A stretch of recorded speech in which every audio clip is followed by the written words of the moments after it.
Pessoal, muito bom dia. Mais uma vez agradeço a presença de todos vocês aqui, o tempo que vocês estão dedicando para essas nossas aulas assíncronas e de verdade fico muito feliz, fico muito satisfeito quando de alguma forma me permitam continuar contribuindo para a formação de vocês e no caminho da melhor formação possível.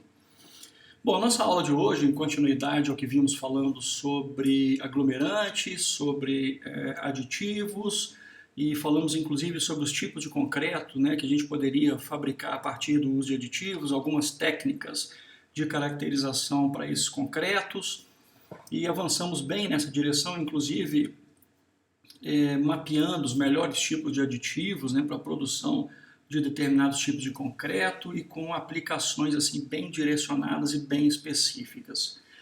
Nessa aula de hoje, para fechar esse pacote então de aglomerantes, aditivos e adições, e é isso que nós vamos fazer agora, falar sobre adições, a gente começa discutindo um pouco sobre as definições, sobre as classificações, sobre as propriedades, sobre fabricação de concreto e a própria obtenção das adições e a sua composição química. Muito bem, as adições, elas são, em geral, materiais inorgânicos, que podem ser naturais ou artificiais, que na presença da água reagem com o hidróxido de cálcio, liberando ou dando origem a um CSH, ou um tipo de silicato hidratado de cálcio. Essas reações que nós chamamos de pozolânicas, desses materiais inorgânicos, naturais ou artificiais, que na presença de água capturam o hidróxido de cálcio, né, formando esse SH, são reações lentas. Enquanto a gente tem matrizes convencionais, o cimento Portland gerando CSH a partir de horas, né, do seu contato com a água, a gente vê lá que nos tempos de fim de pega, no fim dos tempos de início de pega e no início dos tempos de fim de pega, a gente tem a formação de CSH, né, que são aquelas estruturas mais dedicadas à resistência e à durabilidade da nossa matriz de cimento. Só que aqui, né, esse tipo de formação de CSH é um pouco mais lento, né? Isso acontece até os 28 dias de forma mais intensa, enquanto a produção de CSH por hidratação de cimento Portland acontece mais rapidamente aí nos 14 dias iniciais. Depois tem uma redução na formação até os 28 e as pozolanas então têm uma tendência diferente dessa geração. Essas reações lentas também geram produtos CSH que também são chamados CSH leves. Né? Em alguma das referências de literatura você vai encontrar essa nomenclatura. E qual que é a vantagem então da gente ter essa formação desse nosso CSH aqui a partir da reação do hidróxido de cálcio livre nas nossas matrizes de cimento Portland com água? Bom, a ideia é que quanto mais CSH eu formo, mais competente a minha matriz se forma e a minha matriz se estabelece. Isso não quer dizer que essa competência vá na direção de resistência mecânica. A gente pode ter principalmente a redução da porosidade e eventual aumento da resistência mecânica.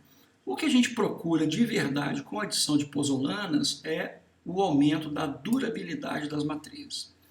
Isso é importante porque a durabilidade está diretamente ou está inversamente relacionada com a porosidade. Então, quanto menos porosidade eu tenho, quanto menor é a porosidade dessa minha matriz, mais durável é esse meu concreto. Né?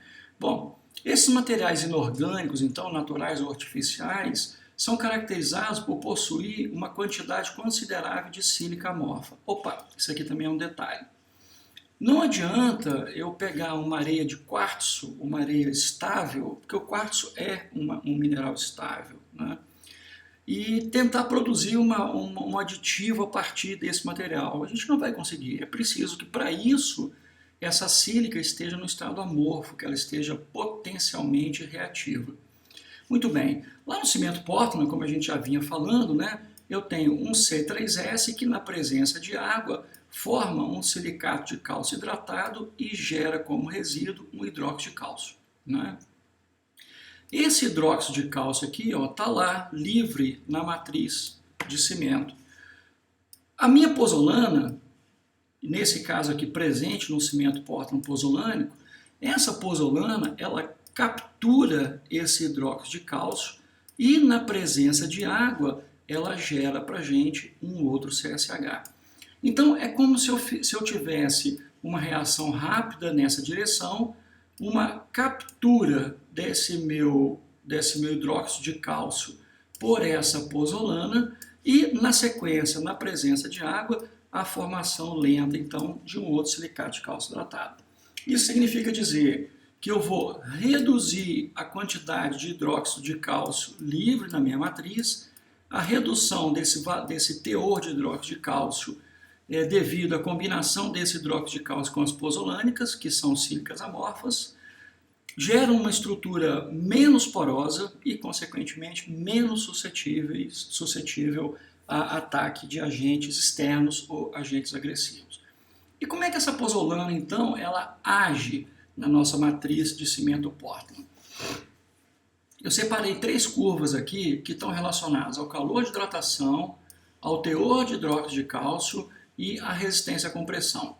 Perceba que eu tenho aqui o teor de pozolana em relação à quantidade de calor de hidratação e nessas outras 2 curvas eu tenho o teor de hidróxido de cálcio e a resistência à compressão relacionado com a idade. Tá? Beleza, então vamos começar por essa nossa primeira curva aqui, que diz o seguinte: quanto maior for o teor de pozolana no cimento ou no concreto, eu posso ter um cimento não pozolânico e posso ter uma adição de pozolana, isso aí nós vamos ver logo ali na frente.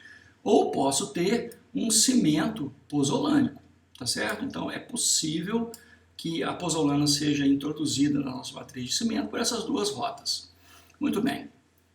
Veja só, para um teor de pozolana, uma adição de pozolana de 10%, a gente tem aqui uma quantidade de calor de hidratação gerado para essa matriz, considerando as idades de 7 dias, 28 dias e 90 dias. Então, olha só, esse calor de hidratação aqui está sendo dado em caloria por grama. Se eu tenho 10% de pozolana no cimento, ou uma adição de 10% de pozolana na minha matriz de cimento, eu vou ter uma liberação de 7 calorias por grama de cimento num primeiro momento. Essas curvas são de... me perdoe. Eu vou ter uma liberação de quase 70 calorias por grama de cimento em 7 dias. Vou ter uma liberação de pouco mais de 80 calorias por grama com 28 dias. E vou ter uma liberação de pouco mais de 90 calorias por grama em 90 dias. À medida que esse meu teor de pozolana cresce, vamos colocar aqui um teor de 30%, você observa, esse teor cresce aqui, você observa que com 30%, a minha liberação de calor com 7 dias, está alguma coisa aqui em torno de 60 calorias por grama, com 14 dias em torno de 70 calorias por grama e com 90 dias alguma coisa em torno de 80 calorias por grama. Perceba que quanto mais pozolana eu coloco no meu cimento, menor é a quantidade de calor de hidratação. E nós já vimos lá atrás, na aula de cimento Portland, que o calor de hidratação é um mecanismo de ativação das reações de formação de silicatos hidratados de cálcio a partir do contato da água com o cimento Portland.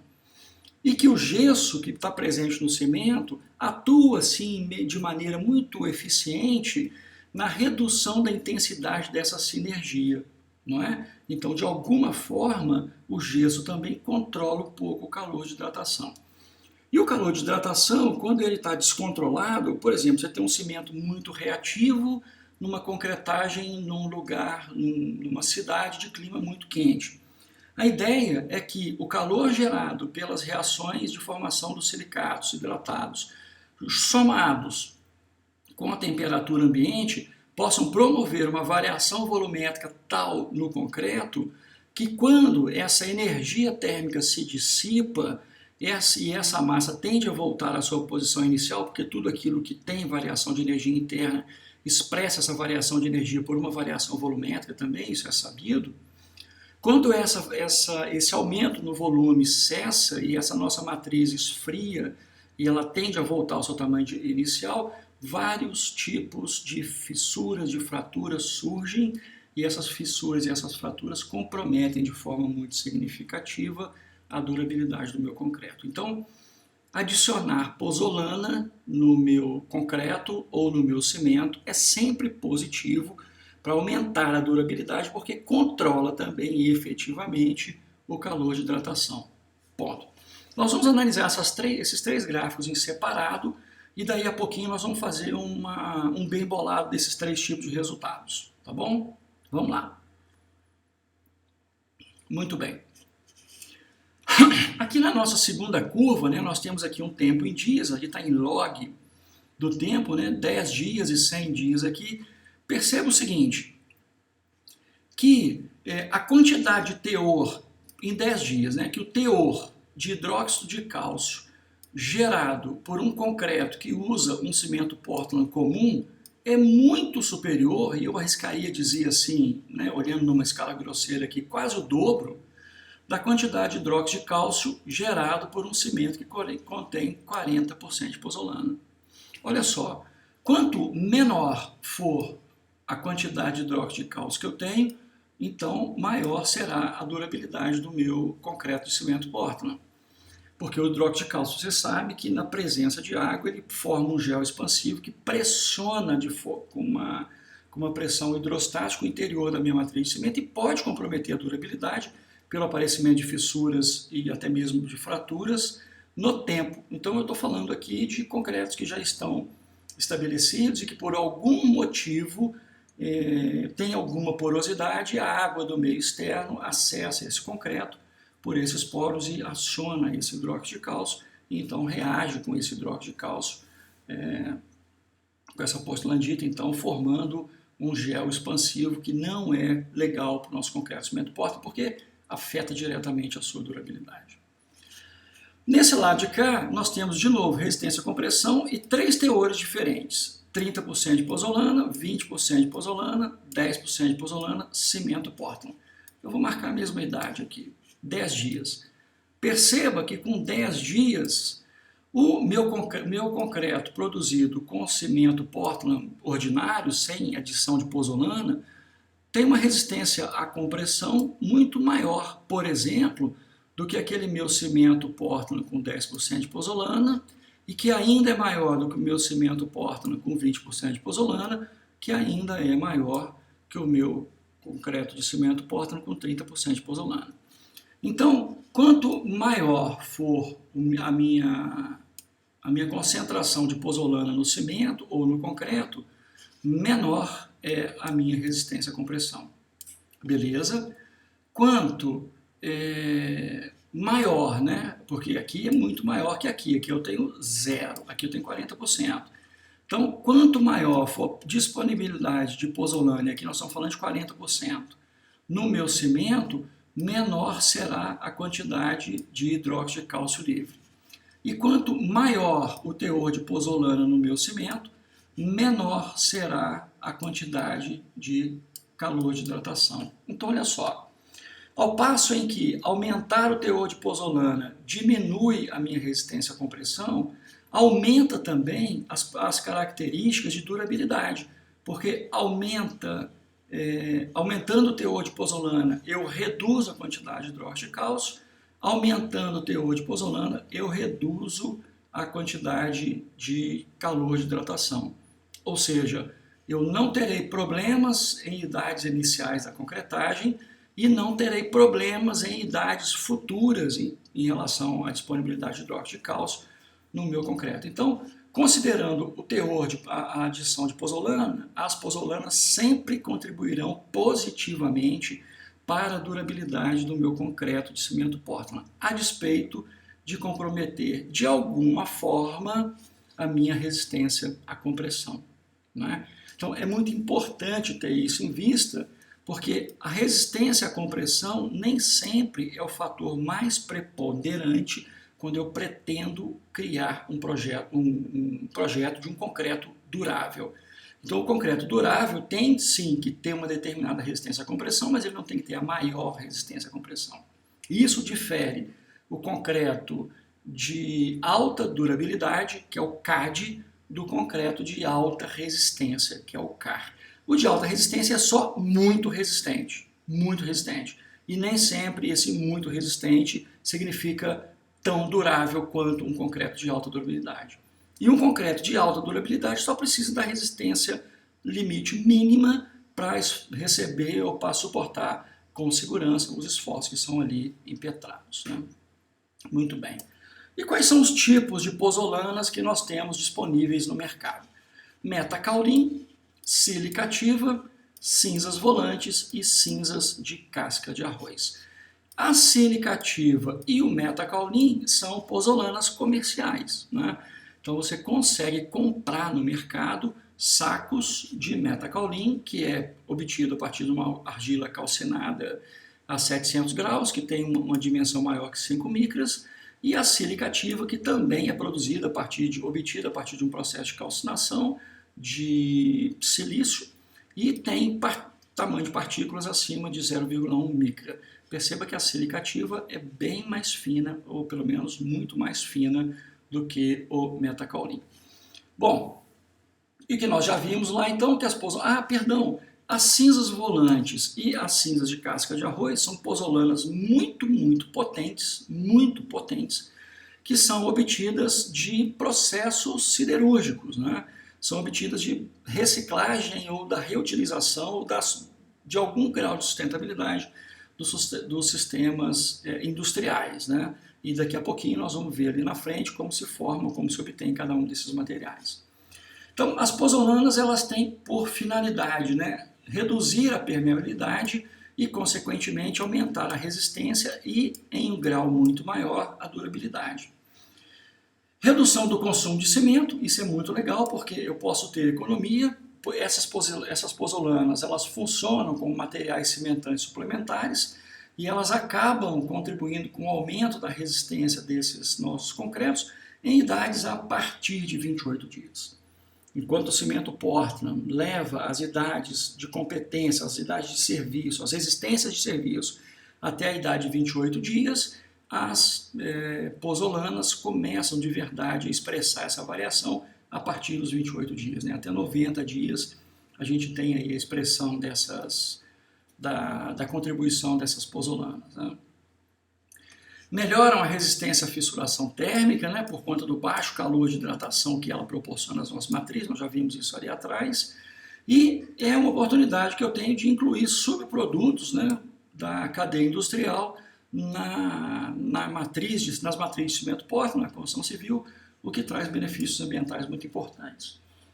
Nós falamos aqui das vantagens, e a principal desvantagem do uso das pozolanas é que o aumento no teor de pozolanas reduz significativamente ou discretamente a resistência mecânica aos 28 dias dos nossos concretos, tá?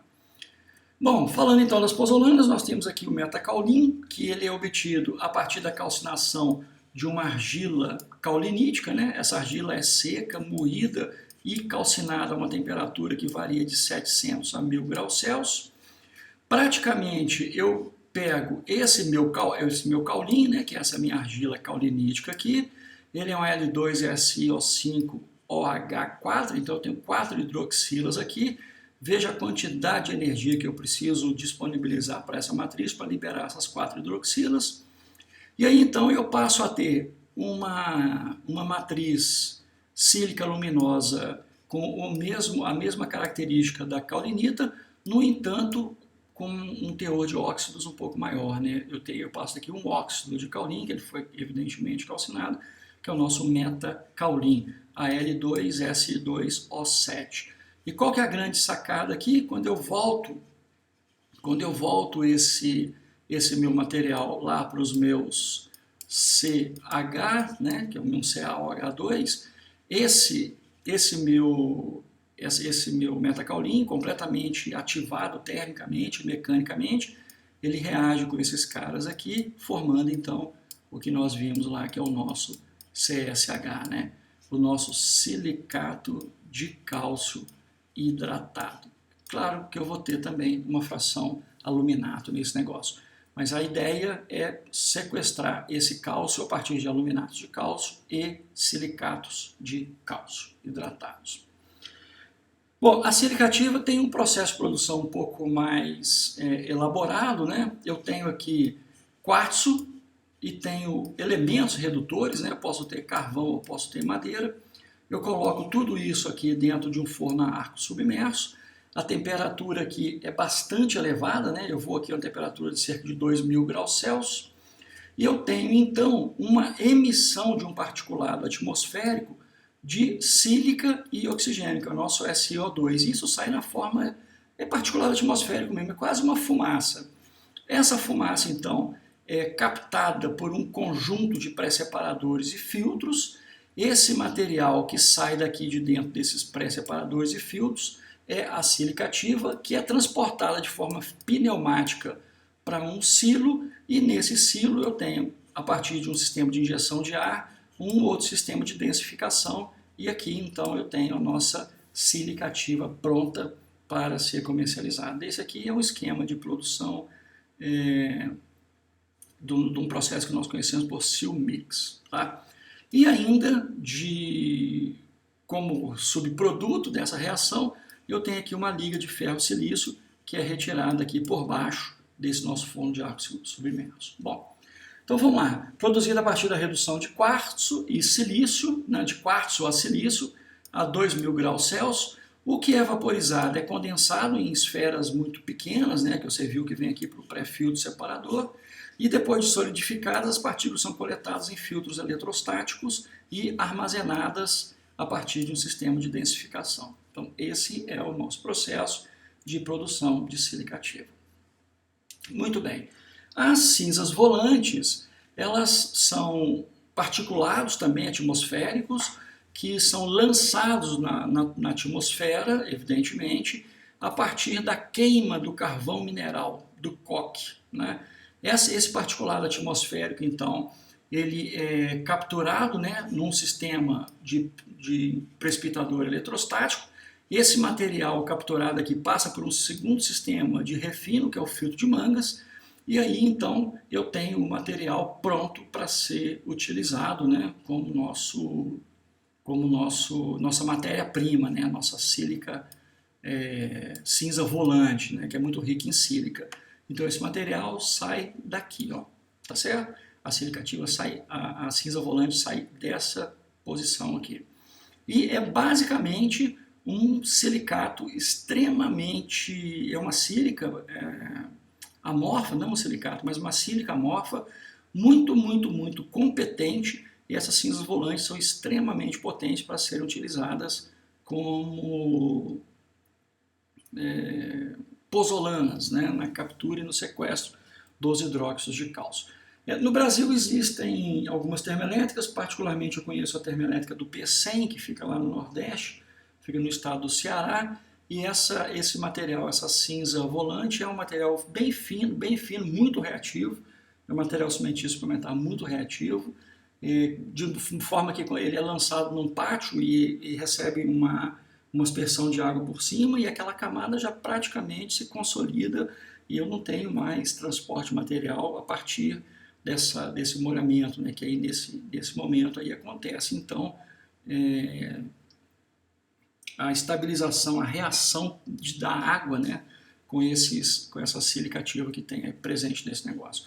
Então, dando um zoom aqui nesse esqueminha que nós estamos mostrando aqui para você, tá aqui, ó, aqui está o nosso forno, né, o nosso precipitador eletrostático. Você pode perceber aqui que a gente vai tendo uma concentração desses particulados atmosféricos. Esse material, então, passa ou é resultado desse nosso filtro de manga, e as cinzas volantes são coletadas aqui, né? Então, o fluxo de liberação desse gás da queima passa por aqui, o material que sai aqui na atmosfera já é um material com menor ou com conteúdos particulados atmosféricos admitidos pela normalização, né? Esse nosso carvão é queimado aqui, parte só para a gente confirmar, parte dos sólidos fica retido aqui no filtro de mangas, isso vem para o pátio de cinza volante, parte do precipitador eletrostático como última barreira de limpeza e de recuperação dessas partículas sólidas também volta por aqui e eu tenho esse material depositado nos pátios, né? Então esse é o esquema de produção da nossa cinza volante. As cinzas de casca de arroz, como o nome mesmo diz, são cinzas da casca do arroz. Então, a casca do arroz é um material extremamente rico em sílica solúvel. Então, essa sílica solúvel ela é extremamente potente na presença de cimento, né? E essa casca que antes era um problema para a indústria do arroz, né? Porque ela gerava quantidades muito elevadas, né, de rejeitos, era de difícil decomposição, porque a casca é rica em sílica, né? Então aí decompor coisas com sílica realmente leva muito mais tempo. E o processo é o seguinte: a casca de arroz, então, ela é removida, né, durante o processo de refinamento do grão, e esse é um resíduo, então, lá da agricultura. Essa casca de arroz, como eu já te falei, ela armazena uma quantidade de sílica muito grande, né, retirada do solo pela própria planta. E a incineração da casca é feita para que a quantidade de sílica seja concentrada. Evidentemente, eu reduzo o volume da casca não queimada, né? Eu tenho um volume aqui muito menor e tenho uma maior concentração de sílica, uma vez que o carbono gerado na queima ele é recuperado em outro processo. E como é que esse negócio funciona especificamente? Eu tenho aqui, ó, um queimador, tá certo? Esse queimador, na verdade, ele funciona a partir de um queimador de partida a diesel, né? E aí eu queimo a casca de arroz aqui dentro, gero energia. A energia gerada pela casca de arroz é uma energia térmica, né? Aqui sai o gás dessa energia, ou sai energia em forma de gás que vai gerar outros equipamentos, vai retroalimentar o sistema, coisa dessa natureza. As cinzas são precipitadas aqui nesse reator, e esse reator funciona como um concentrador também, a exemplo do que a gente viu ali nas termoelétricas, e essas cinzas então são coletadas e disponibilizadas para a construção civil, né? Então basicamente esse é o processo de produção das cinzas de casca de arroz. E por fim, mas não menos importante, uma outra pozolana que nós temos são as escórias de alto forno. A escória de alto forno é um produto obtido durante a produção de ferro-gusa lá na siderurgia, e ela tem uma série de silicatos muito interessantes, né, que quando adicionados ao clinker, inclusive esse tipo de pozolana é muito utilizado na produção de cimento Portland, eles são capazes de sofrer reações de hidratação e posterior endurecimento, a exemplo do que acontece no clinker de cimento Portland, né? Então a escória de alto forno ela é adicionada, ela vai ao cimento como adição, o único processamento pelo qual ela passa é exatamente a moagem para redução do grão e aumento da superfície específica, né? Como resultado disso, a gente tem a melhora de algumas propriedades do concreto, como resistência mecânica e durabilidade, mas como eu te falei, durabilidade é o aspecto mais importante obtido com a adição das pozolanas. Nessa imagem aqui você vê um carro torpedo, né, vazando a escória líquida num pátio, normalmente são valas construídas no próprio terreno. Essa escória ela é resfriada, né, por um jato d'água que fica circulando aqui no entorno, e uma vez resfriada ela se apresenta nessa forma aqui, com pedaços muito grandes, né, matacões, tipo pedras de mão, e uma parte um pouco mais fina. Esse material todo passa por uma usina de processamento, né, é moída, é triturada, e aí eu tenho esse material fino, que é adicionado, né, bem granular, bem fino, que é adicionado então no cimento como adição. Pessoal, com isso então nós finalizamos aqui esse grupo de aulas 3, 4 e 5, e eu espero que vocês tenham aproveitado bem esse conteúdo, lembrando que as pozolanas são essencialmente adições ricas em sílica amorfa principalmente, capaz de reagir com os hidróxidos de cálcio, sequestrar esses hidróxidos de cálcio e formarem então efetivamente um silicato de cálcio, que é um material muito mais estável do que os nossos hidróxidos de cálcio. Muito obrigado e até a nossa próxima aula. Tchau, tchau.